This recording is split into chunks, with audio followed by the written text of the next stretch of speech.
Hello friends, welcome to my channel. Today, I want to share a story that reminds us all, your worth isn't defined by others. It's discovered by you. True strength is born when we choose to rise, especially after being pushed down. When life closes doors, build your own.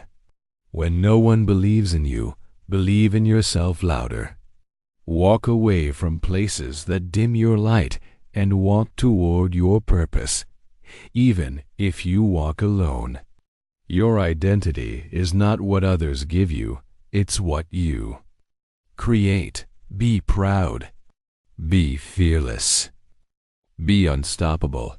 This story taught us that self-respect is not gifted, it is earned through courage, resilience, and hard work. No age, religion, or societal label can define your capabilities. When life pushes you down, rise with dignity and prove your value, not through revenge, but through excellence. Pain is a powerful teacher. Let it shape, not shatter you. Support those who walk beside you and never fear starting over. Greatness begins the moment you choose yourself. Your identity is your strength. Walk forward, even if you have to walk alone. The ultimate aspect of every human's life is to achieve self-respect for oneself by doing something which gets recognition and imprints your name in the World Book of Successful People. My story deals with two such persons who fought with the odds of life to achieve self-respect for themselves. Let me introduce all the keen readers to the two protagonists of my story. The first one being Sharmistha, a widow of age 45. She is a single mother to Sharmistha, her only son, who is the owner of a renowned clothes designing company of the city. Sharmistha had taken infinite pains to nurture her son so that he earns a name in society. Sarab's father had died when he was just 8 years old. The second protagonist is Kaynaat, who is a sober young girl of age 22. Abandoned the very day she saw the earth by her own parents for being a girl child, she was picked up by Dr. Nikhil Agnihotri, a doctor from a family of Hindu priests, from a park bench where she was crying. Though Nikhil loved Kaynaat like her own daughter, his family members, including his wife Radhi, as well as his old parents, didn't accept her for her being in Islam. Nikhil's own daughter, Asta, hated Kaynaat because she thought her father loved Kaynaat more than her. The story heads to its plot with the grand wedding ceremony of Sarab. Sharmistha was the happiest person that day. She had herself made all arrangements for the ceremony, including the decorations. All the affordable decorators denied coming for the marriage ceremony owing to the ongoing COVID-19 pandemic. She even had great skills in cloth designing, so she had taken the uphill task of designing the clothes of the near relatives. Though very skillful, she had concealed her skills behind the household works and her duty towards her only son. Sarab had learned cloth designing from his mother only. Sarab's to-be wife Prejudice, who was an employee at Sarab's company, was happy marrying Sarab for two reasons. First being that she would get early promotions, and second that she would manipulate Sharmistha to do all the household works so that she can focus on her job. The marriage was held successfully in front of the sacred fire. Sharmistha welcomed her daughter-in-law in a grand way to her in-law's house. She told, "I will never be like a mother-in-law, rather, I will love you like a mother." Prejudice was very happy, but for her own reasons. The next day, on Prejudice's first day in in-law's kitchen, she and Sharmistha both were in the kitchen. Sharmistha told Peri, "I feel you added a lot of sugar to the tea, beta. Add some water or milk to it so that it will be adjusted." Paridi didn't like Sharmistha instructing her for her work. She replied, "Mother, I very well know how much amount of sugar and milk to be given for the tea that Saurabh likes. You better leave the kitchen and do other works like sweeping the floor. It will be a great help to me. You see my office timing is 8 o'clock and it's already 7 o'clock. Sharmistha left the kitchen and said, "I trust you would manage the kitchen works better. Don't panic if also the works don't get over. I will manage it. You go to your office on time." Paridi thought, "How dare she instructs me on these household works? Only there is a difficulty in arranging maids in the metro city like Delhi, or else I would have thrown this woman out of the house the very next moment I entered the house. I will soon show her her real position in this house." That night when Saurabh came back from office, he saw Paridi weeping. He asked, "Why are you crying, Pari?" Paridi, shedding her crocodile tears, told, "Your mother scolded me badly for just a tea. She doesn't like me at all." Saying this, she made her crying drama more intense. Saurabh hugged her and said, "I will talk to Ma tomorrow morning. You don't cry, Pari. You don't look good crying." The next morning at 7 o'clock, Saurabh came to the main hall of the house and shouted, "Ma, are you still asleep?" Sharmistha, hearing her son shouting, came to the hall and asked, "Why are you shouting in the morning?" "I am awake from 5 o'clock." Saurabh said, "How can you scold Pari for household works? She is a working lady, and you are a mere housemaker. Now, I am married, Ma.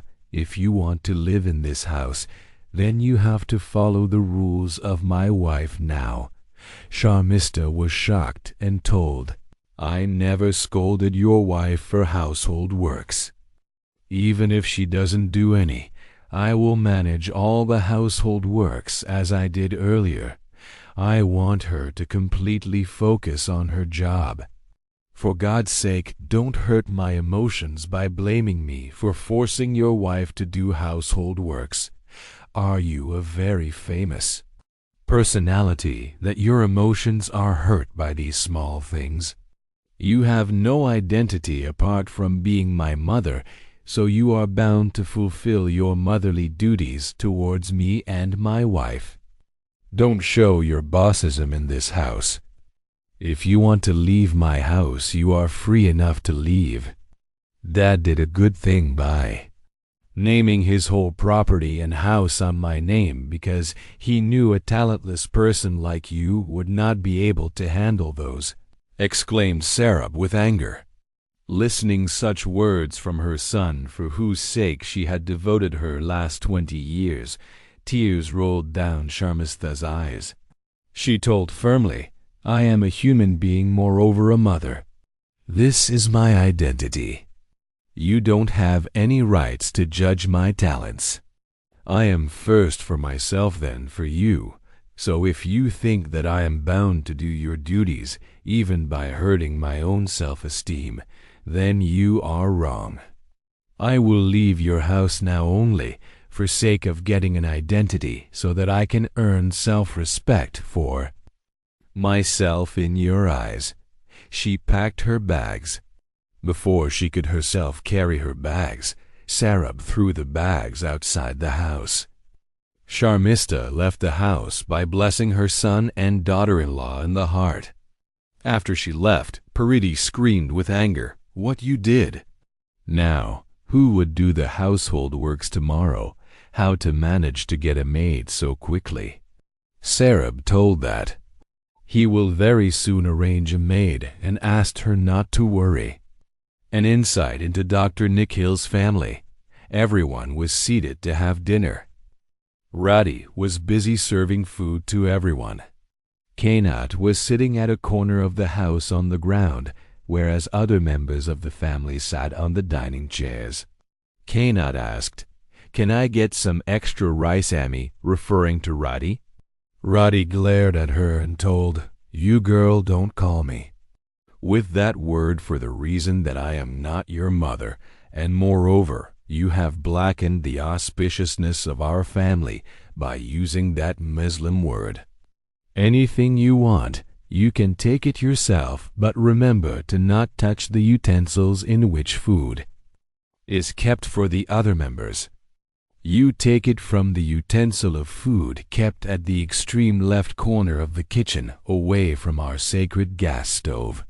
Kaynaat helped herself to take some more rice, following all the instructions Roddy had given to her. Nikhil's mother, who was sitting on a dining chair, exclaimed, "These days the number of orphans in the country is increasing day by day." What to say about the country when one is sitting in our house enjoying food on our money? Hearing this, Kaynaat left the food and sobbing, she went to her room. Seeing this, Nikhil angrily pushed his full plate and told, "I am also done with my food." Saying this, he went to Kaynaat's room to console her. He kept her sad face on his shoulders and told, "You are my strong girl. Don't cry, Kay." Weeping Kaynaat asked, "Abba, do you also have a problem with me calling you this?" Nikhil replied, "No, my child, you can call me by any name. Now come to have food." Kaynaat sighed no and asked Nikhil to go and have food. Nikhil said, "If Kay won't eat, then Abba won't eat either." Ultimately, both of them went back to the dining hall to have their food. After food, Asta and Kaynaat went to their bedroom, as both of them shared a common bedroom. Reaching there, Asta told, "Kaynaat, you don't feel ashamed of eating on my father's money, you shameless girl. If you think that you will be supported always, then let me tell you the truth. You are not a great personality that you will be freely allowed to enjoy on hard work of some other person. Soon father will also start hating you, and you will become a burden on everyone. You have no identity of yourself. Moreover, you are an outsider. I don't want to share my bed with you, but I have to follow the instructions of my father." These words were like iron nails for Kaynaat, which pierced her heart. She knew that Asta was not completely wrong. Kaynaat took a firm decision by night and packed her bags by morning. She left the house when everyone was fast asleep at 6 o'clock in the morning. When Nikhil woke up at 7 o'clock, he went to check his daughter's room. He found Asta sleeping firmly and snoring loudly, but he couldn't find Kaynaat. He searched for Kaynaat everywhere in house by calling her at the loudest of his voice. Woke up by this sound. Nikhil asked everyone if they had seen Kaynaat. Everyone nodded in negative, and Asta told that she had seen her last time when they were going to the bed the last night. Nikhil concluded that Kaynaat had left the house when he found the main gate of the house slightly open. He was extremely sad. Other family members, including Nikhil's parents and Asta, were happy getting the news. Roddy, though, was worried but didn't show up. Nikhil was just going to the police station to give a complaint of Kaynaat missing, but the voice of his parents from back stopped him. His parents exclaimed, "If that girl is going to return to the house, then we both will leave the house forever." Listening to this, Nikhil didn't go to the police station. Roddy told, "She is 22. She very well knows how to manage herself." Both Sharmistha and Kaynaat had set out of their houses to discover their own identities and to earn self-respect. Sharmistha decided to search for a job on the basis of her skills of cloth designing. She faced rejections and people's harsh comments everywhere. Some people showed disbelief on her skills looking at her. traditional getup, while some told that they don't appoint aged aunties in their company. Disheartened and tired of roaming here and there in search of a job, Sharmistha finally found a large peepal tree under the shade of which she decided to take momentary rest. Sitting by her side was a seemingly young girl. It was none other than Kaynaat. Looking at Sharmistha, she told, "You look so tired, Aunt. Have some water." Telling this, she handed over her water bottle to Sharmistha. Sharmistha thanked and blessed her. She asked, "You look so young, Beta. Where are your parents, or have you come here alone?" Kaynaat started crying her heart out. Seeing this, Sharmistha, out of shock, said, "Sorry, Beta. I didn't want to hurt your sentiments." "Now please don't cry." Kaynaat asked Sharmistha to not be sorry. She narrated her story to Sharmistha with continuous sobbing. Sharmistha, after listening to her, consoled her by hugging. She even became emotional learning about Kaynaat's ordeal. She also narrated her own story to the sad young girl sitting beside her. Sharmistha said, "Kaynaat, please return back to your house. Don't become angry if your parents or elders scold you. They have the rights to show you the right path. I am myself a mother, so I know how tense your parents must be searching for you everywhere." Kaynaat told, "I am not and can never be angry on the family which brought me up since my childhood when my own parents abandoned me. I just want to create an identity for myself, so I left the house." Sharmistha said, "You are just 22, but hats off to the maturity you exhibit." They started discussing their hobbies and skills, to which Sharmistha found that both had cloth designing as a common skill. A great idea struck her mind. She asked Kaynaat, "Would you mind to accept me as a partner if we both start a small locality-based cloth designing company?" Kaynaat was extremely joyful listening to the wonderful idea. She said, "I have no problems to work with you, Aunt. But Aunt, you are a Hindu and I belong to Islam. Won't your religion be strained by working with me?" Sharmistha replied, "My child, human dharma is above all religions. A single God made all of us, and it is the humans who made all the distinction on the basis of religion. I would be really obliged to work with a skillful, open-hearted, and a mature girl like you." Kaynaat, in a happy tone, said, "Then done, partner. We would work together to achieve the cause for which we have left our homes, brought together by destiny." Both Kaynaat and Sharmistha started a small cloth designing company named Fabric Queen. Both were the managers of the company. They worked relentlessly day and night with complete determination and strong will for the sake of the company. Soon their hard work came to be recognized in the city. People of the city loved their breathtaking and marvelous cloth designing skills, which was a combination of both traditional and modern designs. Initially, people doubted their talent looking at their ages. As a result, the company could not make much profit in its first month, but later people came to appreciate their talents and placed their orders in great numbers with Fabric Queen. Several neighborhood women and some men approached the manager ladies of the company to be recruited in the company. Fabric Queen had the most hard-working lot of workers, though not the best in the city. Soon the company started to compete with the most successful company of the city, that was none other than Sarab's company. Company's one of the most successful contract was designing the clothes for the marriage ceremony of the son of the richest diamond merchant of the city, who chose Fabric Queen over other successful companies of the city, not only because of their work skills, but also because of their polite attitude and proper business etiquette. The company scaled great heights, with the able managing of Sharmistha and Kaynaat.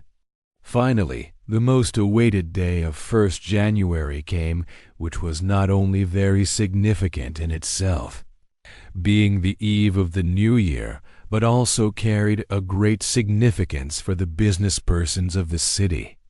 This day, the award for the most successful business person is given to the manager of the company, which has been able to woo more people to have business with them, and has been able to fulfill their demands successfully. This year, the chief guest invited for the eve was a successful doctor of the city, Dr. Nikhil Agnihotri. The event started successfully at 6 o'clock of the evening with the delegation of chief guest and the other dignitaries of the day. Sharmistha and Kaynaat were also present in the event. Soon the most awaited moment of the ceremony came. Dr. Nikhil was called on the stage to present the award. He started. The award for the most successful business person of the year 2020 goes to ... His eye gleamed when he saw the name. He continued, and it goes to Mrs. Sharmistha Shrivastava and Miss Kaynaat as the managers of the company Fabric Queen. His eyes started dripping when he read the name. Sharmistha and Kaynaat looked at each other with a mixed emotion of shock and joy, then hugged each other and headed towards the stage to receive the award. After awarding, Nikhil hugged Kaynaat tightly as both of them shared an emotional moment.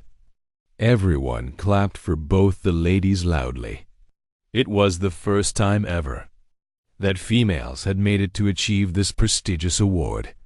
Coming down the stage, Kaynaat was hugged by someone from behind. It was Radhi, who had now realized the gem within Kaynaat. She apologized to Kaynaat for always misbehaving with her. It was for the first time that Radhi had hugged and showered her. Love on Kaynaat. Both Nikhil and Radhi thanked Sharmistha for constantly supporting their daughter.